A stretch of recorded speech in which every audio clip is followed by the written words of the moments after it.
Okay, you are tuned in to 1100 WSGI. This is Lee Marie with The Go Show. It is Wednesday, February 23rd, and I have the beautiful Terrie Shrum in studio. Welcome, Terrie.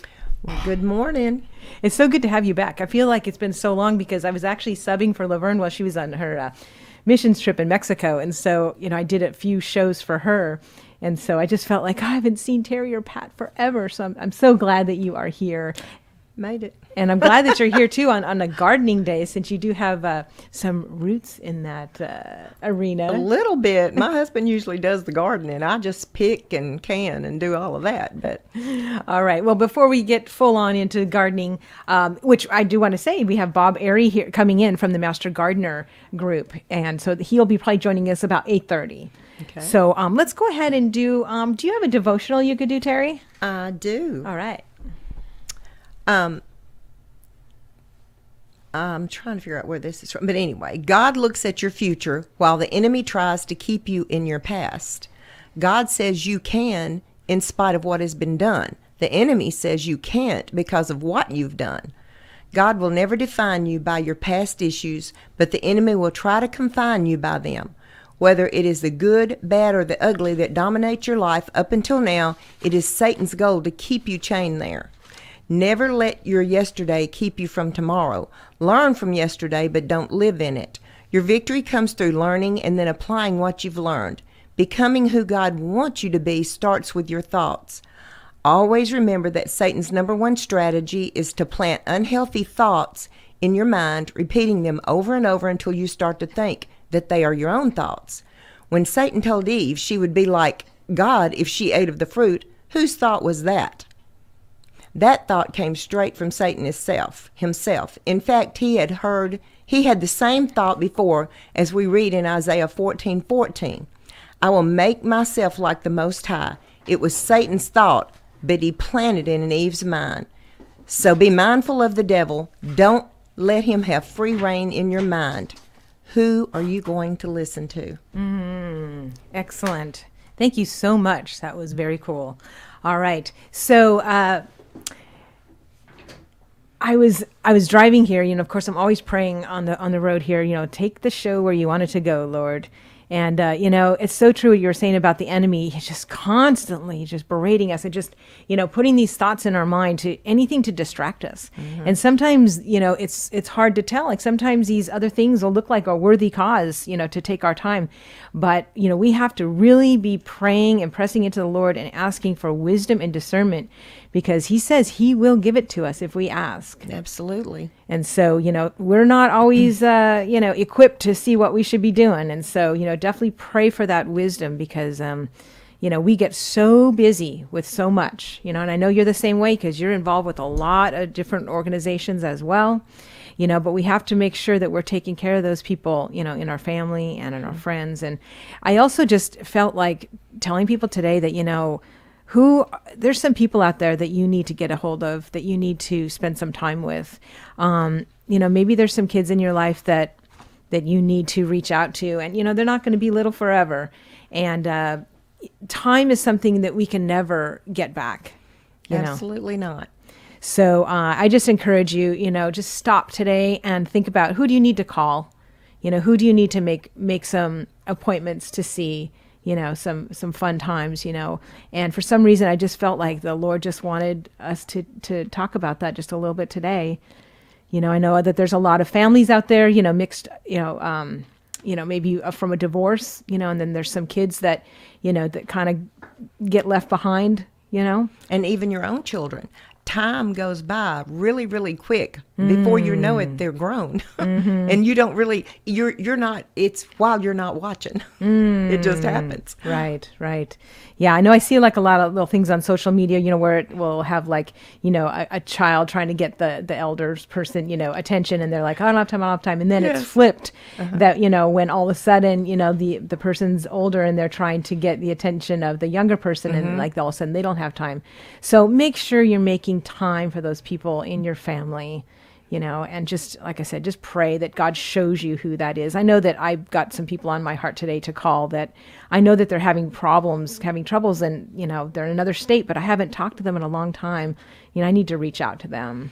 And really, when you're sitting there, it's really that way now because of phones and computers and tablets, and everybody's just there doing their thing, and then a child is talking to you, and you're just not really hearing it. And then you have to make yourself just turn around and say, hey, I heard what you said, and look them in the eye and talk to them. That's an excellent point. And, it reminds me, there was this little thing on social media that it had a picture of all these people sitting at a restaurant table looking at their phones. And then it said on the bottom, it said, the Eagles were right. And you remember the band, the Eagles? It says, we are all victims of our own device. And that's, how true is that? Our phones. Especially this day and time. Yeah, so make sure you're putting that phone down, especially when you are around real, actual people that are there, right? That's right, and we can all be guilty of that. It's not anything against any one person. It's just we have to be aware and make that something that we're aware of when we have our phones and things, because I noticed it the other day. One of my grandchildren was sitting there talking about I was on the phone, and I said, it just went in my mind. I said, put it down. So I put it down and looked in her little face. And she really had something to say, Right.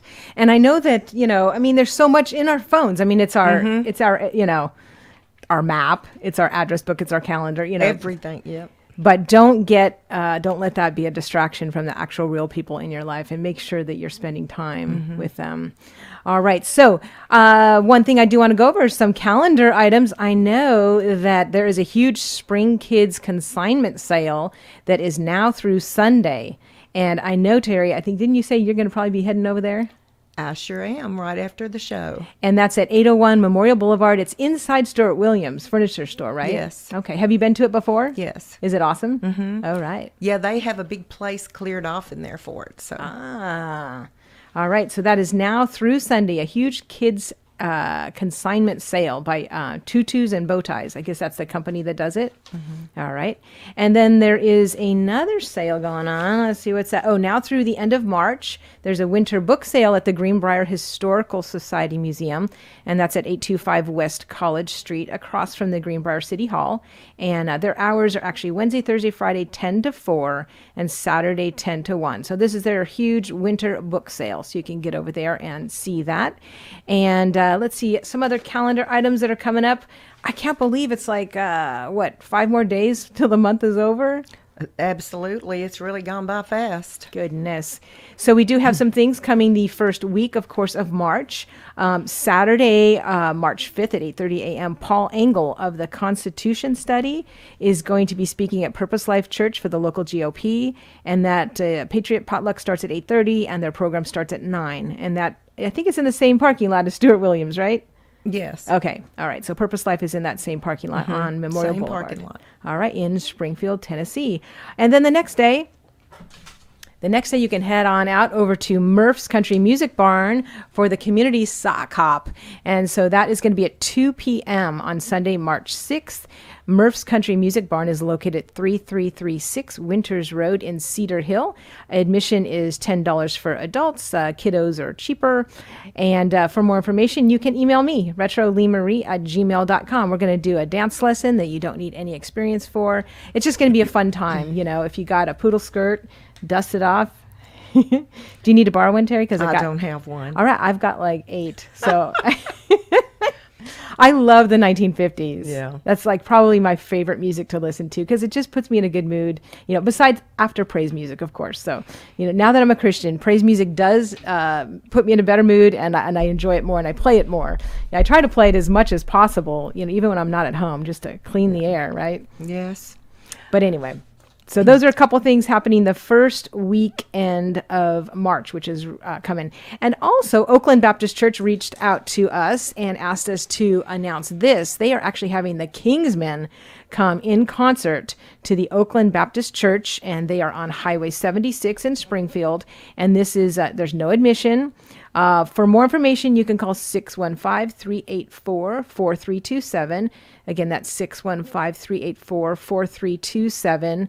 KingsmanQuartet.com is the Kingsman's website if you want to look at that. But again, it's going to be Sunday, March 13th at 6 p.m. at the Oakland Baptist Church. So thank you for sending that flyer over to me. Remember, you can always send things over for consideration to be mentioned on the Go Show.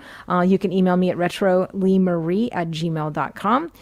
Or you can drop off a flyer. I know that they actually dropped this flyer off at Stephen at UPS. So that's an option too, because I know y'all know where UPS is on Memorial Boulevard. So you can drop off flyers with Stephen as well.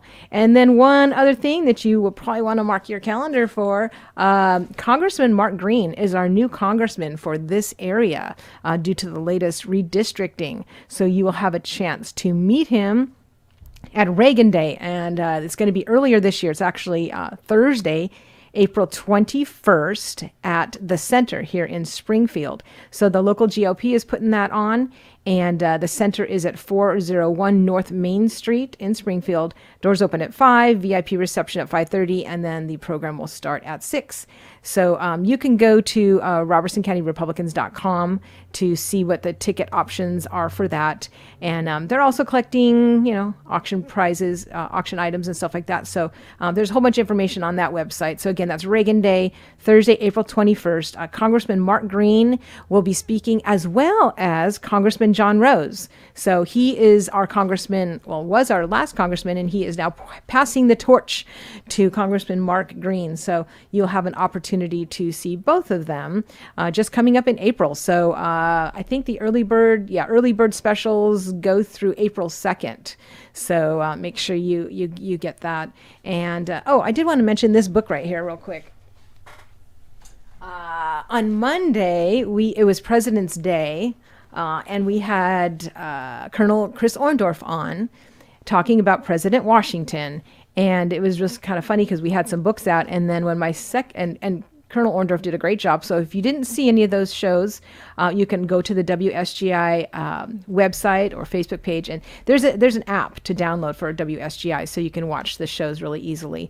But anyways, the second guest that day was from it was a couple actually from the Robertson County Community Band, which I was so fascinated to hear all about that. I'm definitely going to be partnering up with them very soon because they didn't know that I taught swing dancing, and so they have some different swing trios and things like that. So it's going to be beautiful. But anyway, they saw this book on the desk and they said, "Oh my gosh, that is an amazing book." So I did want to just bring that before I returned it to the library, because I forgot to mention that day that this is actually at Stokes Brown Library. I had just checked out some George Washington books since I knew Chris was going to be speaking on him. And so anyway, this book is by David McCullough, and it was a Pulitzer Prize winner, and it's called 1776. So if you're looking for a good book on the founders, I'm going to be returning it to the library today, sometime before noon. So check out Stokes Brown Library. They have so many resources there. I was so blessed to be able to work there for a year and just to learn all about it. I mean, they've got, study rooms you can reserve upstairs. They have a beautiful computer lab, and you can take some free classes there. You can print out stuff. You can scan things and fax things upstairs. And they just have a lot. They have a notary. So anyway, there's just a lot of resources at the library. So check them out. I think they open at 9 o'clock most days, probably every day. So anyways, Terrie, I can tell you have something. I do. I have one more bit of information. I don't know if anybody knew about the Crabb family, Jason Crabb, Crabb family. They have wonderful, good Christian songs. But they're going to be at 8655 Highway 25 East in Cross Plains, Thursday, February the 24th at 7 o'clock. And I think that's the Restoring Hope Church. So they will be there. They're just an awesome group. I love to hear them sing. So awesome. that's Can you mention that date again? It's Thursday the 24th, which is this Thursday. Oh, this Thursday. Okay. 7 p.m. at 8655 Highway 25 East in Cross Plains, Restoring Hope Church. All right. Thank you for that information. Is there any other scheduling things that I may have overlooked? I don't know of any, so Okay, I know that let's see, the Byron Porter Senior Center wanted me to announce that every Thursday night they do have the Good Time Charlie Band, and they come out. Let's see, 7 p.m. So they open the doors at 6 p.m. They have some food for sale, and then the band, I believe, starts at 7 p.m. And that's at 9123 Highway 49 in Orlinda. So again, that's 9123 Highway 49 in Orlinda. And that is an amazing senior center. I don't know if you've ever been No, in I have there. not. Oh my goodness. Yeah, they and you wouldn't think that, because you don't really hear that much about Orlinda, but there is a large senior population in Orlinda. So their senior center is really good. So anyway, but every Thursday night they have a dance, and so you can check that out. So it sounds like a good time of fellowship. I haven't been over there yet for the dance, but I do. It's on my schedule of things to do for sure. And let's see, TFA will be the second Monday of March. You can remember that because the Second Amendment meets on the second Monday. And they're actually having somebody with the Tennessee Handgun Office come out to talk about, getting your permit and how the last law from July 1st of last year, how that affects people that do have a permit and just all that stuff. So it's the first time since I've been with TFA that we're going to be having somebody from that state office come out. So you might want to put that on your calendar. That is at the American Legion in Greenbrier. And it starts at 6 p.m. with the Patriot Potluck, and then the program starts right at 6:30. So that is... And I know that there's also a blood drive at Ridgetop First Baptist Church. I'm not sure exactly what the hours are, but I know it's that day, February the 24th also. And I'm going to be there to give at 10 a.m., so I know for sure they're there then, and they take walk-ins. So. All right. So you can donate blood, and you can also go and meet the beautiful Miss Terrie Shrum. Yeah, I'll be there. Will you be signing autographs? If they want one. Oh, yes. Also, we're having a major event in March to mark your calendars for the Vietnam Memorial, Yes. the Vietnam Veterans Day. And so that is going to be on Tuesday, March 29th. And it's going to be at noon, just right over here at the Memorial Gardens at the where the Orange Heart Medal Foundation monument is. And then they will have a meet and greet the day before at the Greenbrier American Legion. But I know that on the 29th, on that Tuesday at noon, they're going to have several hundred people in attendance, and that's going to be just huge. So make sure that you invite all your Vietnam veteran folks. And again, be going to that OrangeHeartMedalFoundation.org website to make sure that you can also get your friends and family members. If they were exposed to Agent Orange, they can get an Orange Heart Medal. And what time is this? That event is at noon on Tuesday, March 29th. Okay. Yeah.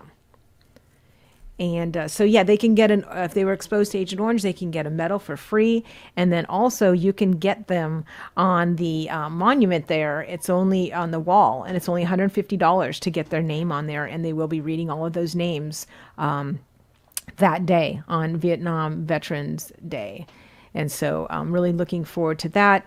And I know that I just saw our next guest walk in, which is very exciting. So let me see. Anything else schedule-wise? I think we got everything schedule-wise, didn't we? Don't know of anything else. Okay. We do have, let's see, next week on the Go Show. I can't tell you about that speaker because, yeah, today is the 23rd. So the next Go Show will be March 2nd already. And that is going to be Pastor Joe Ray is coming back because we had him on. He was so fabulous. Thank you, Deborah Blair, for introducing us to him. And so we are going to be having him back on. He wants to talk about developing our relationship with the Lord. And if you missed Joe Ray, Pastor Joe Ray, you've got to go on and see. It was just such an amazing segment that he did. And that's why, like, before he left, I said, okay, you're coming back soon. So that will be on the next Go Show on the 2nd. So make sure you tune in. And again, you can watch all of the old ones and all of the old One Street Overs as well. If you're new to town, what a resource. One Street Over with U-Turn Laverne is so amazing because, well, like today, she interviewed the assistant city manager for Springfield.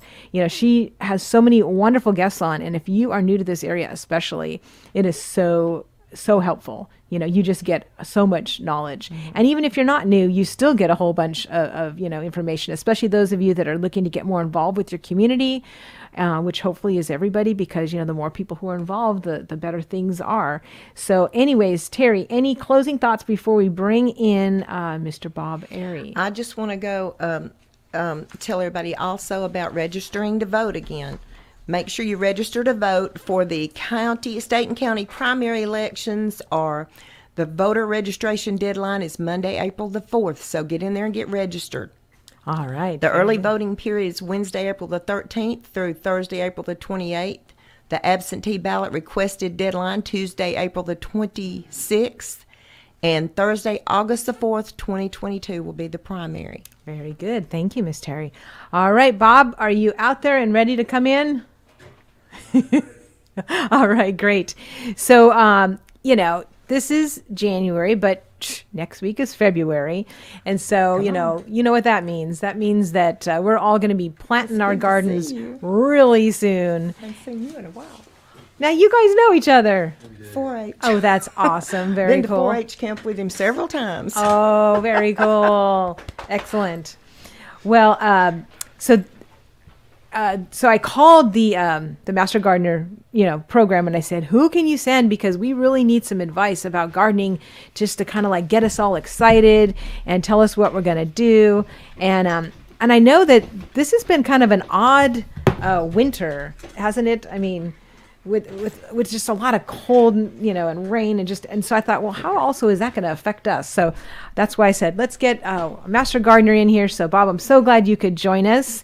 And you got something right there? You got a calendar too, right? I do. Awesome. I was going to say, are there some classes coming up? Because we want to hear about classes too, if you have information on that. But anyways, I'm so glad you could join us, because there's a lot of people like me that don't know enough about gardening as we should. And so, welcome to the Go Show. Well, thank you for having me, and it's good to see Terrie again. I'm a retired extension agent and now a Master Gardener volunteer intern, soon to be certified, I hope. But Nice. But at this point, retired and active in the Sumner County program. But I had a conversation with Jeff Smith, the extension agent here, last week, and the Master Gardener president here in Robertson County. And so this opportunity came up, and I'm glad to be here. Awesome.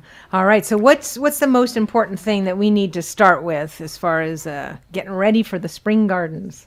Well, I think, here we are at the end of February, and it's really time to begin planning for what you're going to do this year. I mean, I'm the same way. I have a garden that's about 1,800 square feet, and we grow some cool season vegetables and then the warm season crops.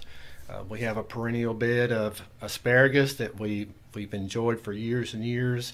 And for the last couple of years, I've planted a cover crop to try to increase the organic matter, and that's working out pretty well.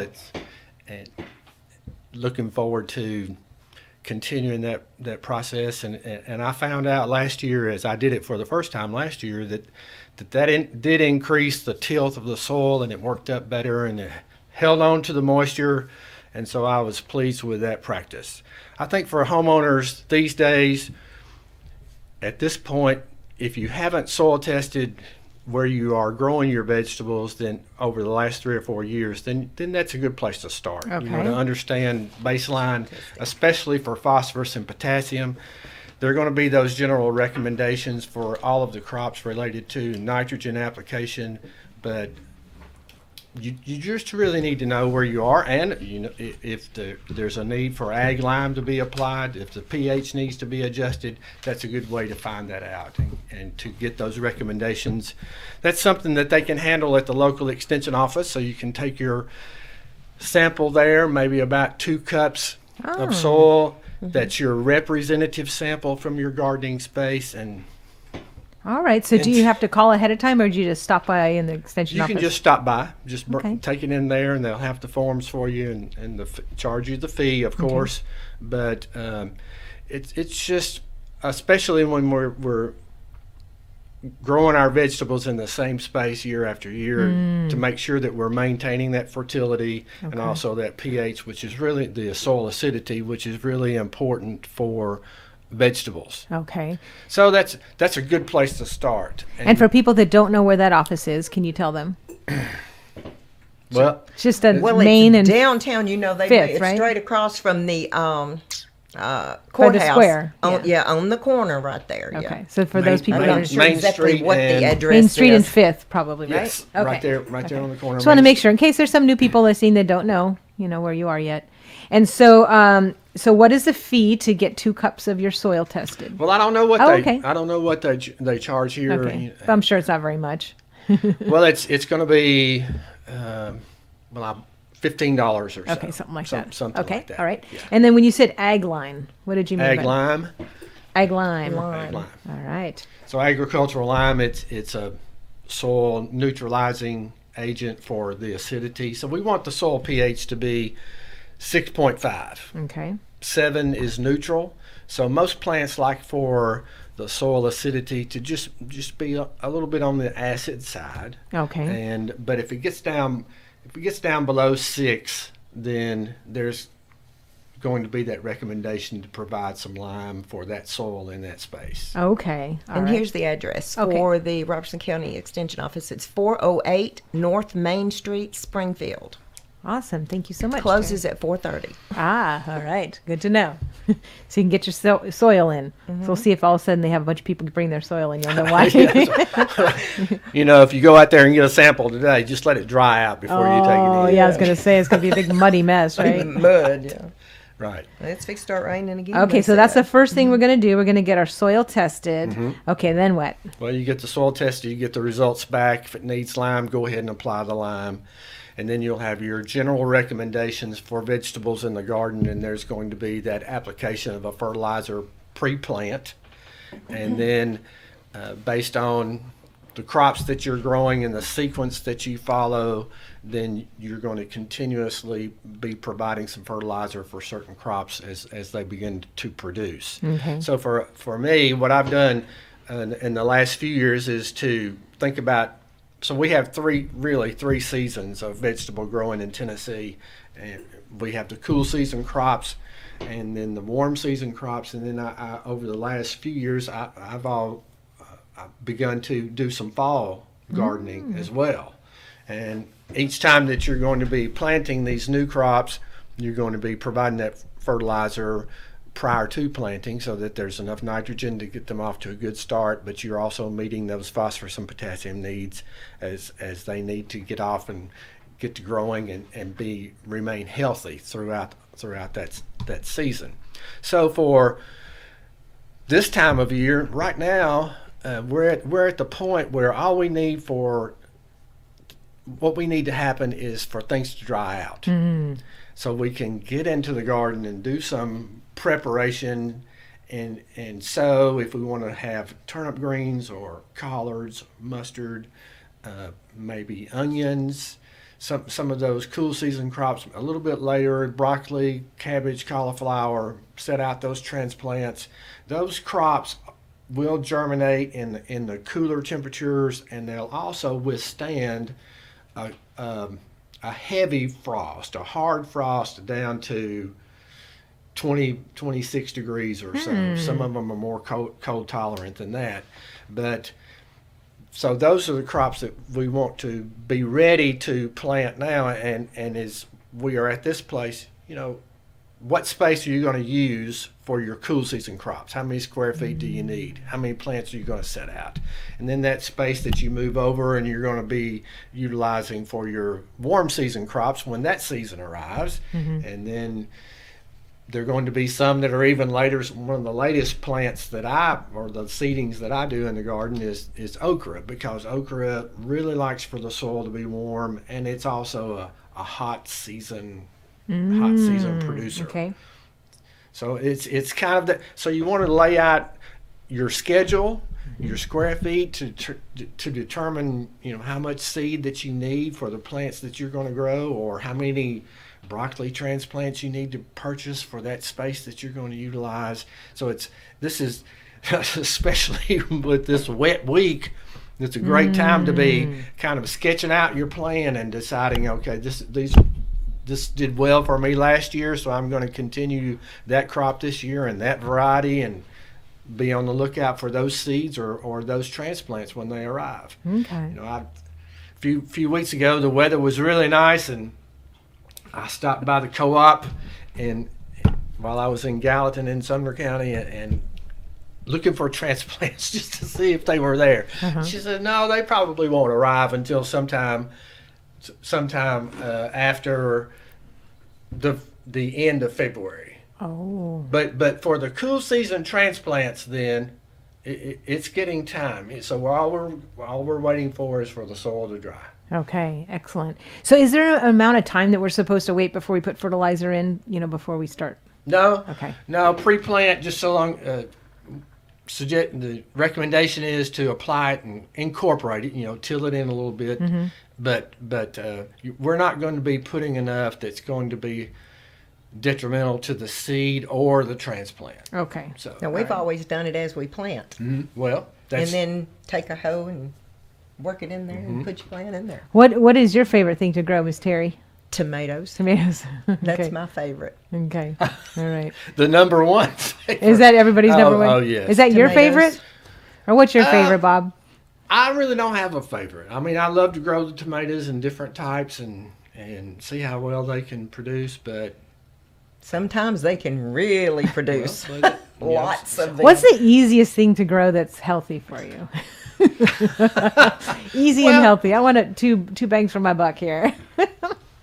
Well, all of it's healthy. And Yeah. It's just that, you think about green beans or lima beans or okra or All of it. sweet corn. Okay. Love to have some sweet corn that if the deer will stay away or And I'll tell you another one I like too is potatoes. I love when you get down there and dig them up and turn it over, and there's those big old potatoes. Sometimes they're big, sometimes they're not. But yeah. And that's another one of those cold tolerant crops Okay. that you'll plant early with the cool season group. So I have some other questions. Let me look at them real quick and see. Okay, so depleted, so soil that has minerals that have been depleted.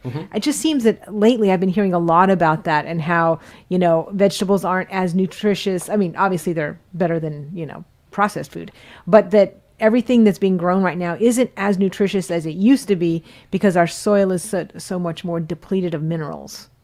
Is there anything that I know we fertilize to make the plant grow, but do we also put stuff in to make it healthier, to put minerals back in, or?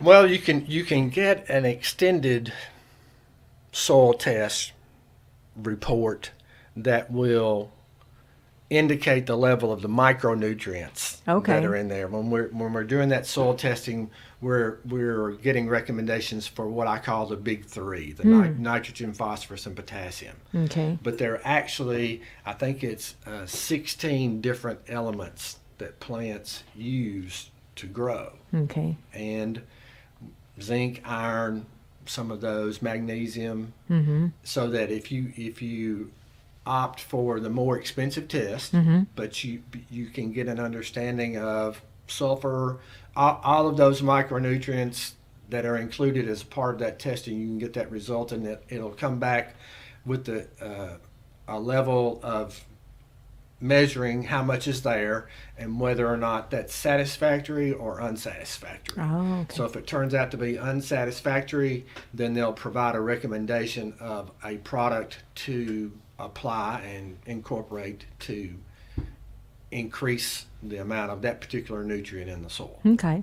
Another thing that I've been hearing a lot about is like tilling versus not tilling, so like for a while there, everybody was tilling everything. And then there was, there was a video, like Back to Eden gardening, and where they were saying like, well, it's better if it's, naturally that there's just, leaves or trees or, what are your thoughts on that? And just come on closer to the mic. And Well, I think you can over-till, Okay. and I'll say as a home gardener myself, I love to have a weed-free garden space. My husband does too. So, but we can till so much that we do upset the biodiversity that's in the soil profile and have a negative impact on those microorganisms. And there are a lot of microorganisms that are in the soil that are part of that ongoing process of preparing those nutrients in a way that the roots can pick those up and take them up into the plant. All of the recycling that's going on within the soil profile as well. So I have begun to my own self limit how much I till and how deep I till. Okay. You know, I do continue, well, with the cover crop as I'm growing now, so as I prepare to return that to the soil, well, it needs to be incorporated, and so I'm going to till that to a depth that will incorporate not only what's above ground, but what I discovered last year with growing, and I grew ryegrass as my cover crop, was that there was a mass of roots under the surface that I didn't anticipate as to how much that was going to be, and how, I'm not going to say problematic was to till into the soil, but it was something that since I'd never done it before, I never experienced before, and I didn't expect it. But I was very pleased with the outcome. Okay. Very pleased. Ah, yes. okay. All right, great. And then there's genetically altered seeds. When we order heirloom seeds. Now there's seeds that will not reproduce, right? Genetically modified? Not necessarily. Not necessarily. It depends on how they've been modified, and it's not that they won't produce viable seed. It's just not going to be probably in the same composition as the parent plant. Yes. So it won't produce as much as the parent plant. Well, that's if we use hybrids or genetically modified, and we just if we're trying to save seed and replant those, then over time there's going to be some altering within the seed itself, and usually it's not as productive, or there's going to be another aspect of that plant that is not found but present in the parent plant. Because see, I know years and years ago we used to like squash, you would save the seeds out of them, or watermelon, anything like that, save the seeds out of them, but I didn't know with the genetically modified if they would produce like regular seeds used to. We would dry them. So. Yes. Okay. Oh, that's another good question about seed storage. Do you have any advice on seed storage? Well, there's some recommendations. You know, some people just will put them in a nice dry place and maybe away from the light. Others might put them in the refrigerator or the freezer. So really it depends on the seed and just the kind of practice that you get into doing. Oh, okay. Really. You know, I've used some seed that I've never placed in the refrigerator or the freezer, and they've done okay. And then I know some other folks who are, that's just their practice too, is to either put them in the refrigerator or to freeze them and then take them out and thaw them. So, and part of that, you know, you need to do the research for that particular seed, because even from year to year, you're going to, however you store them, you're going to lose some percent of germination. Okay. So you can do that little wet paper towel test in a Ziploc bag and moisten the towel and put some seed in there, and then see how many of those actually germinate, so you come up with your percent. Ah, okay. All right. And then a lot of seeds, you should wet them before, or like some people I know soak their seeds right before they plant. Well, that depends on the seed too, and okra would be one of those that most people will soak the seed, and it's because they have a really hard seed coat. Oh, okay. And so you want to try to encourage the germination to happen quicker and more uniformly by soaking the seed before you plant. Now, if I put my lima beans in a container and soak those overnight, well, they'll swell and pop by the next morning. Oh, I So see. Okay. All right. it Just dep- got to so look it it up and depends on see. the seed. All right. All right. Another question I had, because I see some friends that put cardboard over where they're going to be planting, Mm-hmm. and then they put wood chips on top of that to try to get that soil. What is your advice on or thoughts on cardboard? Well, that Or cardboard is newspaper or cardboard, newspaper, ink. So we're utilizing products that are going to break down and really turn into compost. And cardboard and newspaper have a lot of lignin, which is a fiber kind of product, and increases so that increases the organic matter in your soil. okay. And depending on how many layers of newspaper you lay down, or certainly the thickness of the cardboard, it discourages weeds, and it conserves the soil moisture that's under. Okay. So you're using it as an organic mulch, and the benefits are adding the organic matter to the soil, and also helping to conserve moisture, keeping that the soil's not exposed, so the surface is not going to dry out. And it also will help keep the soil temperature more uniform as well. So if you think about a hot July day, if you don't have mulch over the row middles, something to prevent sunlight from hitting the bare soil, then it's going to get pretty hot. Okay. And for some plants, then that turns out to be detrimental to how healthy they're going to be able to maintain themselves, and then result in lower productivity. Okay. Now, it seems to me that cardboard would be better than newspaper just because all the ink in the newspaper. Is that not true? Or? Well, today's newspapers use soy ink, so it's not Okay. it's not like newspapers of old, Ah. inks of old. Okay. And what about the plastic? Plastic, well, commercial growers certainly use a lot of plastic in the row middles, and that's a practice that home gardeners can do as well if you want to. And it accomplishes the goals that you're trying to achieve. Lower the weed problem, number one, and then help conserve that moisture that's down under, because the plastic is not going to let that evaporate. But it's also not going to allow moisture to soak in.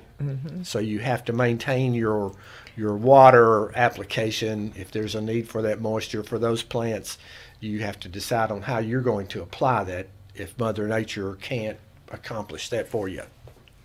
And then there's that other type of black stuff that you roll out that's more, the water goes through. I forget what it's called, but was that gardening cloth or whatever? Like a weed block, Yeah. a permeable that will allow moisture to pass through. Right. But depending on the product, it's going to be finely meshed and will. Eventually rip. Well, it's going to deteriorate, because most of those products they'll deteriorate because of biodegradable. being exposed to sunlight. Number one, but usually gardeners will use that fabric, and then they'll cover it with an organic mulch that will still allow the moisture to pass through and suppress the weeds problem, but allowing the moisture to pass through is the benefit that plastic will not allow. Okay. Then there's the old-fashioned way. The Get you a old-fashioned- hoe and go to work. Yep. Well, okay. So what other advice that we haven't asked you yet about that you would like to tell the listeners and the viewers?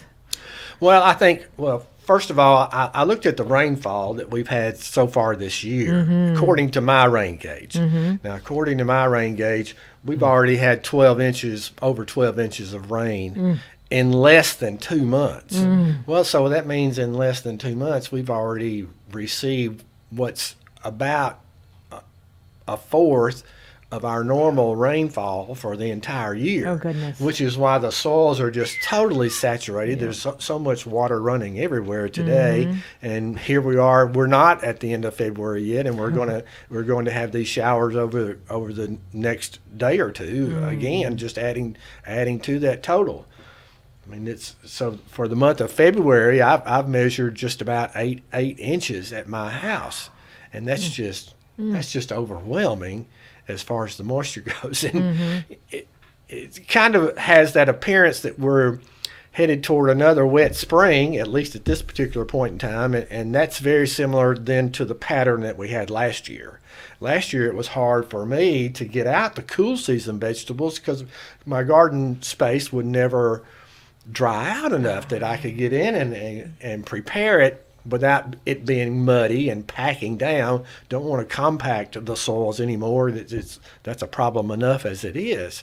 And then it turns out that later on in the summer, it seemed like all of a sudden the rains stopped, and we had that extended dry periods and above normal temperatures. And so you have to make those choices. Well, am I going to provide supplemental water, or am I going to just let nature take its course and let's see what happens? But more and more home vegetable gardeners are using these irrigation systems that are simple to use at home. I haven't installed one of those yet, but I'm using soaker hoses. We don't recommend overhead watering for anything, and that's because it encourages disease. With wet plant tissue, that's going to encourage diseases in the plants. Plus, it's a less efficient way to apply water for plants. So even if you've got 4 or 5 plants and you don't want to water them overhead? No. See, that's probably what my problem with my tomatoes at my house has been. I put me like 4 or 5 plants outside my door, but then I would water them overhead, so that causes disease. Yes. Well, maybe I'll try something different this year with that. Wow. And that's another benefit of having a mulch around our plants or near our plants, especially with tomatoes, because tomatoes are so susceptible to early blight, and that pathogen is in the soil. But when we set out our tomatoes, if we will have a organic mulch, or however you want to prevent soil splashing up on the plants when rain comes, then that's how it gets into the plant. It's in the soil, it splashes up on the plant. Well, I did not know that. And so utilizing a mulch at the base of our plants, and especially tomatoes since they're most susceptible, turns out to be a great benefit. Okay. So whether it's straw or whether you use plastic or cardboard, the cardboard we mentioned earlier, compost, if you apply compost as an organic mulch, anything that blocks that direct exposure to the soil. Good to know. And what about, you used to get I can't think of the name of it now, but to sprinkle it was white, the dust that you sprinkle on for bugs and all that, and Seven does. And they say it's not as potent as it used to be, and it doesn't take care of the bugs and stuff like it used to. And I've kind of noticed that also. Well, is there anything else? Well, there are several other options. 7 is one of those insecticides, and they have changed the percent of active ingredient in the product over time. But yes, anytime we're continuously using the same product, then the pest develops resistance. Immunity. And so that's why 7 is not as effective for lots of applications that it used to be very effective for.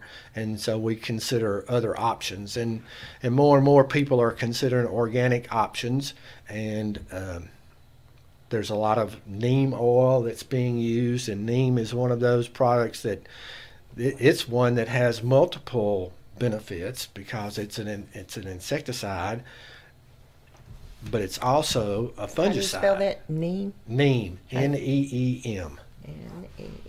It's actually an oil from the neem plant. So is it an organic alternative It is. then?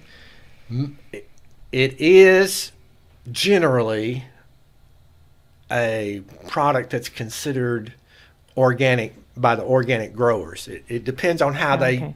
extract the oil. Okay. But the way that neem works as an oil, and most oils work this way, is that you suffocate the pest. Ah. So Okay. it has to come in contact with the bug. But as far as the fungus, you're all fungicides. You're really, it's like we're applying lotion to our skin. We're creating a barrier, and that's the way fungicides work. They create a barrier that doesn't allow the spore to come in contact with the plant tissue. Okay. Is that what you use as neem, or is there other alternatives? Well, to- I use neem. I use insecticidal soap, and that's specifically for pests. Maybe aphids on tomatoes would be a good example of that one. And then, depending on the pressure and depending on the specific pest, vegetable pest, then that's going to determine my choice of insecticide okay. or pesticide to use. Okay. All right. But I think one of the keys is that we're going to alternate. We're not always going to use the same thing, because we're trying to avoid building up that resistance that we've experienced with 7 and lots of other products. Right. Right. Yeah. I was going to ask what other, alternative types of like weed abatement, that's more natural. Because like I know a lot of us have animals and we don't want to use, poisons, that they could get into. So like for weeds, I know I was talking to somebody, they said they used like Dawn and salt and vinegar or something, some mixture like that. Do you know anything about that kind of stuff? Well, there's some commercial vinegar products Okay. that commercial organic growers use, and it's commercial in the sense that it's targeted for that particular use by vegetable growers and fruit growers, but it's also a higher concentration of acetic acid or the vinegar in the product, so it's stronger than what you get at the grocery store if you just picked vinegar off the counter. Okay. And for those products and most any organic, especially weed control product that we're trying to utilize, the important thing, or one of the most important pieces of it, is that you apply that product when that weed is in a very small stage. Oh, okay. Because if you allow the weed to develop, the larger that it is, the more leaf tissue that it has. Weeds are so powerful in overcoming those efforts that we have to try to kill them. That's why you have to get them when All they're right. so small. So nip them in the bud. Nip 'em right? in And if the it's a bud. rainy season, they can get there really quick. Oh, They yeah. can grow really quick and get ahead of you really quick. Right. So that's where the hoe comes in. Yeah, get that hoe and go to work. The garden hoe, because sometimes Yes. you just have to resort to that method. Using Yes. All right. So we only have about 5 minutes left. So what else? Because I see you got a lot of stuff written down there. Is there anything else super important that you want to cover in the last 5 minutes? Well, I think many home gardeners, I'm looking on Facebook and I'm seeing people are saying, how soon can I start? Everybody gets to itching and wanting to grow.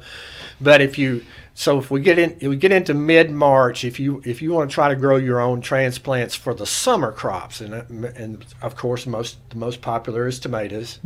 But if you're thinking about tomatoes or peppers and you want to seed your own, then for those summer crops, then mid-March is the time to start. If you're looking toward a Mother's Day weekend kind of time frame in planting those crops in the garden. And we still have a 10% chance of a killing frost in our part of Tennessee after April 21st. Okay. So by the time it moves quickly, so by the time we get to May the 1st, then usually we're approaching that time when there's no danger of a killing frost. Okay. But that doesn't mean that the soil's really warm enough to allow plants to get off to a good start if we transplant our tomatoes or our peppers or whatever they may be. If the soil's too cool, then they just sit there. They don't begin to grow. And if we sow our bean seed, and I don't want to start sweet corn at that point, because the soil you'll get some germination, but it'll be very spotty. It won't be uniform, and we want to have the soil warm enough that when we plant our seeds and when we set out our transplants, that it's they're ready to sprout and to grow uniformly. And so I've got a uniform stand, and it's all going to do well. I'm not going to have to replant. And the same for tomatoes. They're not just going to sit there. Peppers are really problematic because they'll rot at the soil surface. The stem will rot, and they'll just die in a heartbeat if it's too wet and too cold. We had an amazing pepper year last year. Bell peppers and jalapenos. And they just came forever. Like, it seems like just like a month ago I stopped. I mean, it was awesome. Yeah, I think I harvested some bell peppers in October. Yeah. And what about the Farmer's Almanac? Is that a good source to go to? I don't utilize it. I look at the information that's there, and A lot of people do. a lot of people do. You look at the signs and you think about, okay, this is the day to plant the root crop. Right. This is the day for the above ground. So I can't believe it's already 9 o'clock. So I think we're going to have you back. Would that be okay? Could you come back and do another segment? sure. Okay. Now, real quick, are there any classes coming up that people need to be aware of? Not that I'm aware of Okay. here in Robertson County. As far as there's, of course, the next week the Lawn and Garden Show is going to be in Nashville. Oh, okay. But UT Extension has this home fruit and vegetable garden calendar, Oh, my goodness. and you can go online to Oh, this is Extension. awesome. Can I have one? Well, you can stop by and see Okay, Jeff Smith. I'll stop That's by not- and see Jeff Smith and You get can one. probably get them at the you reckon you Well, can there. get Can you get It's, them extension there? what I office? was going to say is it's online. Oh, okay. It's actually online. So But if I you want went my to own like this. well, yes, you want your hard copy. I do. understand. This is so awesome. It has all your tasks for every month. Oh, this was a great idea. Do they sell them there at the extension office? It'd be a good fundraiser. Well, I don't know. I don't know if he's selling them but he does have a few. And, Okay. and I'll so go over there and beg. No.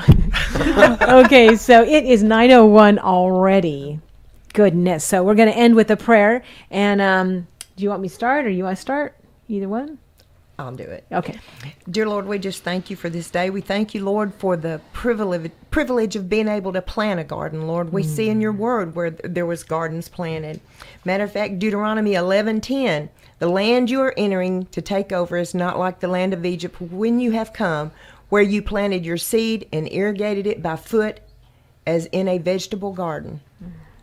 Lord, we just thank you for this day, and we thank you for Bob being here today, Lord. We just thank you for all of his wisdom he's given us today. And we ask you to just, Lord, just protect our country, Lord. That's a big thing right now, Lord. We ask you to just watch over it and give America another chance, Lord. And we'll just give you the praise. Hallelujah. And thank you, Heavenly Father, for all of this knowledge. And we ask for your help with our gardens right now in Robertson County and anybody else who's listening. And thank you for all of this knowledge that we got today. We're just so blessed to have people like this in our community that are willing to volunteer to come in and just share with all of us. And thank you for Terrie coming as well and helping out. And we give you all the glory, Heavenly Father. May today be just a great day of salvation for many. We love you. We praise you in the mighty name of Jesus. Amen. Amen. All right, you have been listening to The Go Show with Lee Marie, Terrie Shrum, and Bob Airy, and we're so happy that you joined us today. You've been listening to 1100 WSGI. We will be back next Wednesday, but of course, remember, tomorrow you can tune into U-Turn Laverne on 1 street over. Thank you for being here, and have a great day.